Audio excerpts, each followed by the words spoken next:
今日は1日ですね。明日は何日? I study Japanese because it's a really interesting opportunity to be given. Like, there's only 15 schools in the country that teach it. The teacher is very nice and it's very interesting because it's different. It's one of my favourite subjects. これは誰かわかりますか?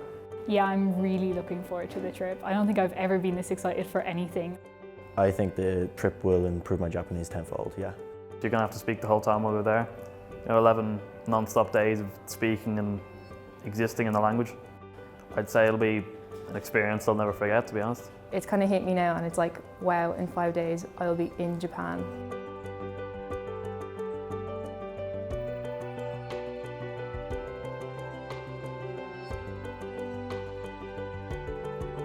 The Japanese trip was absolutely amazing. It was the best 10 days of my life. Getting to experience the food and the culture, and even just being immersed in the language was so amazing. We organise a whole series of events and a broad range of all the things culturally that we could experience in Japan. We try and condense as much of that as possible into sort of the first 4 or 5 days. The only way that they would immerse themselves in a language is to live there for a period of time. So I suppose the comfort of a group where they're being given this fairly gentle exposure over time was what makes the trip so powerful. We don't want to be there essentially as mentors or minders in that sort of sense. We just simply facilitate them going to a place and they make the most of it. I learned so much extra Japanese, like even just from the other students who would have been in 6th year and who had like more Japanese than I did anyway. They're thrown essentially into it and they have to work as a team, and one person knows that word, the other person knows that word, and somewhere between the two of them language happens, communication happens, and they've learned something together mutually. It was very look after yourself, try and experience it for yourself. I feel like that's sort of a better way to experience a place. If you're just handheld around, you're never going to really see the true country. They're given money for their lunches, so they have to go and communicate with people in the shop and sometimes even people on the street. We would have got them to ask directions for where we were going. You're basically becoming adults and here's your opportunity. At the back of their head they know, of course, nothing bad is going to happen. And when they do make these little mini successes essentially in buying a ticket or ordering food, it just builds and builds and builds.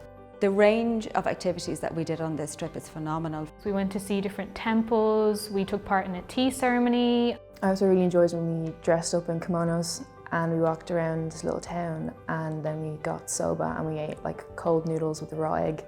It was disgusting but also amazing at the same time. There's just a whole load of things essentially where they get to meet Japanese people firsthand and have to interact with them at some level.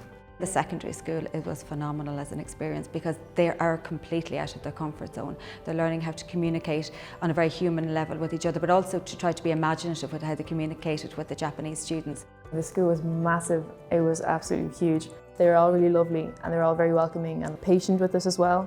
They'd understand that I wouldn't know a lot of Japanese and they'd try and speak to me a little bit slower, just help me understand a little bit better. Everyone has this really warped idea of Japan because it's so far away and people think it's so incredible and so different. But you go there and you realise it's just another place and they're just people, and it's just incredible to go and to see everybody and everything. It was very nice to be taught Japanese by native Japanese people, and it definitely helped me with my language and my writing and understanding of the language. It'll take months, if not years, to really process what's happened and what the experience has done for them. This is still very much in their mind, and it'll be in their mind, I think, for the rest of their lives. Definitely recommend this trip, or like any kind of trip like this, because it did kind of open up my eyes as to like what you're actually able to do. Because when you think about it, it's scary, but then you go there and you do it and you survive and you speak Japanese and you survive with the different culture and with the different food, and it just kind of boosts your confidence a little bit because you're able to be that kind of independent and like survive and figure yourself out in such a different environment.